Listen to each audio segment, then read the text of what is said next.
Lève-toi. Moi aussi, comme toi, je suis un homme.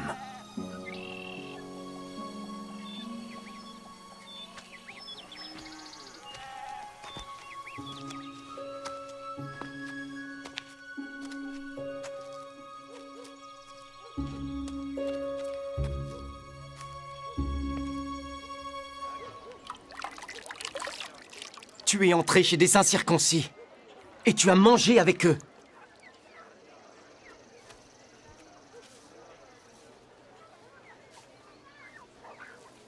J'étais dans la ville de Jopé. Je priais. Je tombais en extase. Et j'eus une vision. Un objet semblable à une grande nappe, attaché par les quatre coins, descendait du ciel et vint jusqu'à moi. Les regards fixés sur cette nappe, j'examinais et je vis les quadrupèdes de la terre, les bêtes sauvages, les reptiles et les oiseaux du ciel. Et j'entendis une voix qui me disait « Lève-toi, Pierre, tue et mange. » Mais je dis « Non, Seigneur, car jamais rien de souillé ni d'impur n'est entré dans ma bouche. » Pour la seconde fois, la voix se fit entendre dans le ciel.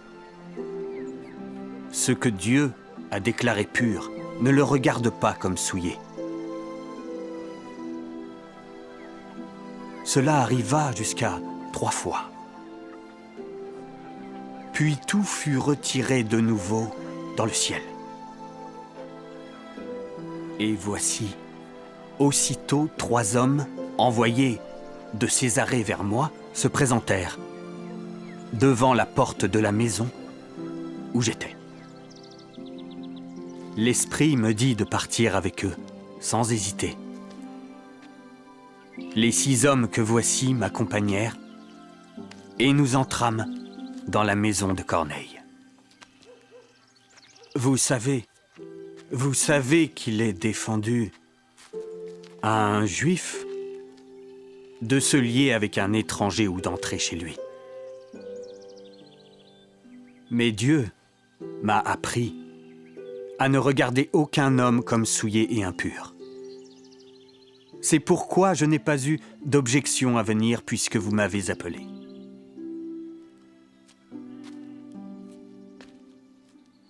Et donc, je vous demande, pour quel motif vous m'avez envoyé chercher? Il y a 4 jours, à cette heure-ci, je priais dans ma maison, à la 9e heure.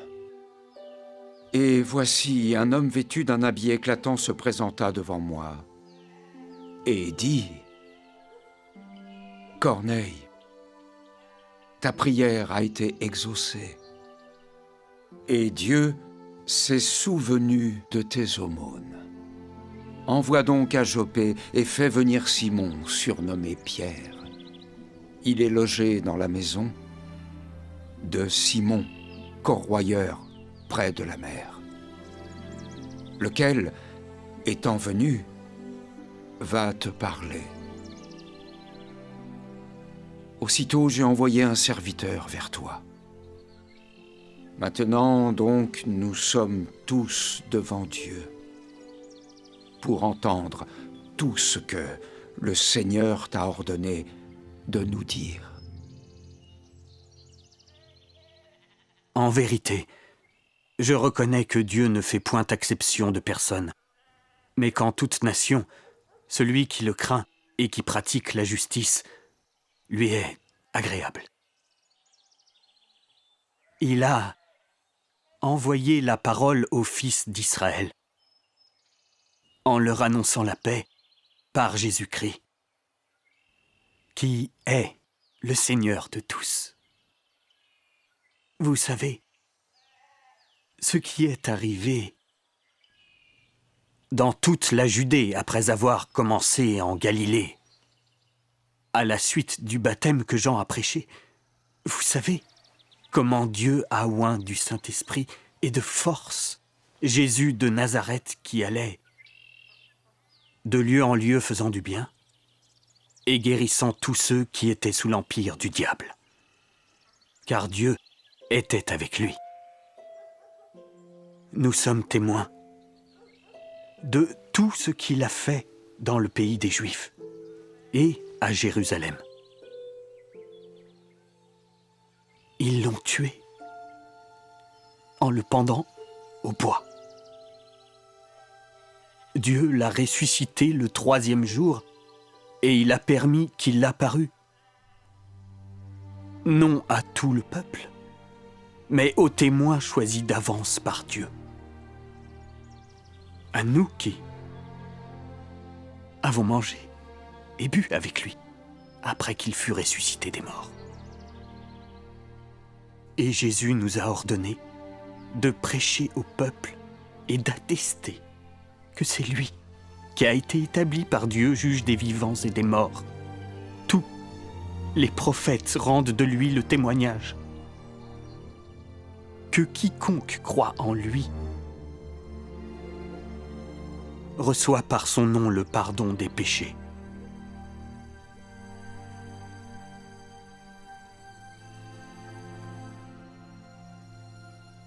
Peut-on refuser l'eau du baptême à ceux qui ont reçu le Saint-Esprit aussi bien que nous?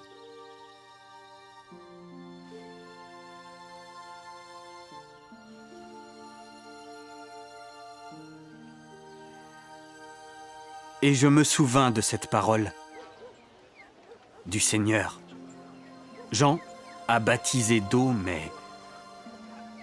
mais vous, vous serez baptisés du Saint-Esprit.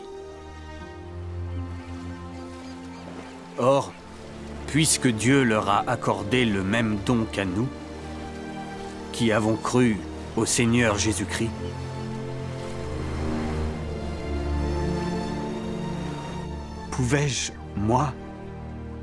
pouvais-je m'opposer à Dieu? Dieu a donc accordé la repentance aussi aux païens, afin qu'ils aient la vie.